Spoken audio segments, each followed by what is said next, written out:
नमस्कार, मी लाघवी ओम सावंत बुलेटिन मध्ये आपलं स्वागत करते। बुलेटिनच्या सुरुवातीलाच महत्त्वाची बातमी आहे। राष्ट्रीय ओबीसी महासंघाचा साखळी उपोषण सुरू होत आहे। जरांग यांच्या आरक्षणाच्या मागणीला ओबीसी समाजाचा विरोध आहे। मराठा समाजाला ओबीसीतून आरक्षण देण्यात येऊ नये असं ओबीसी महासंघाचं म्हणणं आहे। नागपूरच्या संविधान चौकात ओबीसी महासंघाचं साखळी उपोषण हे अगदी काही वेळातच सुरू होणार आहे। या सगळ्याविषयी अधिक माहिती घेण्याकरता थेट जाऊया आपले प्रतिनिधी ज्ञानेश्वर पवार यांच्याकडे। ज्ञानेश्वर, पुढच्या काही वेळातच ओबीसी महासंघाच्या साखळी उपोषणाला सुरुवात, काय सध्या परिस्थिती आहे?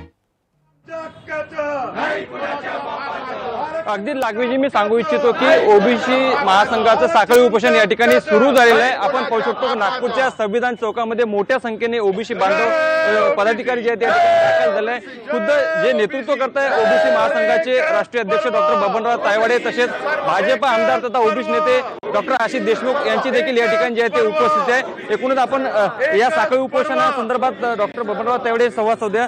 सर, काय सांगाल, ज्या पद्धतीने मनोज जरांगे पाटील ओबीसीतूनच मराठा आरक्षण हवं अशी मागणी करताय, तुम्ही या साखळी उपोषणाला आजपासून सुरुवात केली?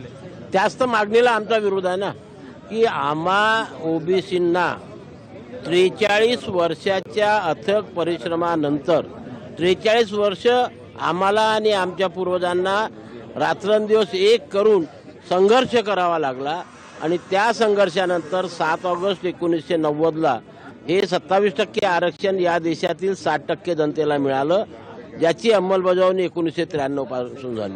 म्हणजे 1950 ते 93 43 वर्षे वाट बघावी लागली।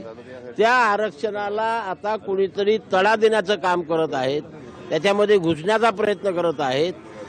मंडल आयोग, काका कालेलकर आयोग यांनी त्यांचा अहवाल सादर करताना या ओबीसीमध्ये कुठल्या कुठल्या जाती येतील याची यादी दिलेली आहे। ज्या जातीचा त्याच्यामध्ये समावेश नाही त्या कुठल्या पद्धतीने येऊ शकतात त्याची प्रक्रिया सुद्धा दिलेली आहे। ती प्रक्रिया पूर्ण न करता डायरेक्ट आम्हाला कुणबी म्हणून प्रमाणपत्र द्या आणि ओबीसी मध्ये घ्या किंवा सरसकट कुणब्यांना आरक्षण द्या, ही जी मागणी त्यांची वारंवार होत आहे त्या मागणीला आमचा विरोध आहे आणि म्हणून आजपासून आम्ही हे साखळी उपोषण सुरू करतो। मात्र कुठेतरी यापूर्वी तुम्हाला सरकारने जे ते आश्वासन दिलेलं होतं की ओबीसीच्या आरक्षणाला धक्का लागणार नाही, तुम्हाला कुठेतरी भीती आहे सरकार जे आहे ते मराठा समाजाचे आंदोलन सुरू आहे त्या दबावापोटी असं काही निर्णय घेऊ शकतं? नाही, कसं असतं, जनसमुदाय एकत्रित झाला ती डोके पाहून सरकारला कधी कधी परिस्थितीनुसार निर्णय घ्यावा लागतो आणि म्हणून आम्हाला भीती आमच्या मनामध्ये जी निर्माण झालेली आहे, असुरक्षिततेचं वातावरण जे निर्माण झालेलं आहे की एखाद्या वेळेस सरकार या जनसमुदायाचा विचार करता आमच्या आरक्षणामधून त्यांना आरक्षण देण्याचा विचार करतात काय, ही बाब असल्यामुळे आम्ही आमच्या संविधानिक आरक्षणाचं रक्षण करण्याकरता आज या ठिकाणी साखळी उपोषणाला सुरुवात करतो। थोड्याच वेळात आमदार परिणय फुके जे आहे ते आपल्या आंदोलन स्थळी या ठिकाणी भेट देणार आहे। आताच आशिष देशमुख भेट देऊन गेलेले आहे। अजून कोणकोणते लोकप्रतिनिधी जे आहेत ते तुमच्या आंदोलनाला समर्थन? आमच्या गडचिरोलीचे खासदार नामदेव किरसान आता 2 मिनिटांमध्ये या ठिकाणी पोहोचत आहे। दिवसभरामध्ये आपल्याला सर्व पक्षाचे नेते या ठिकाणी दिसतील।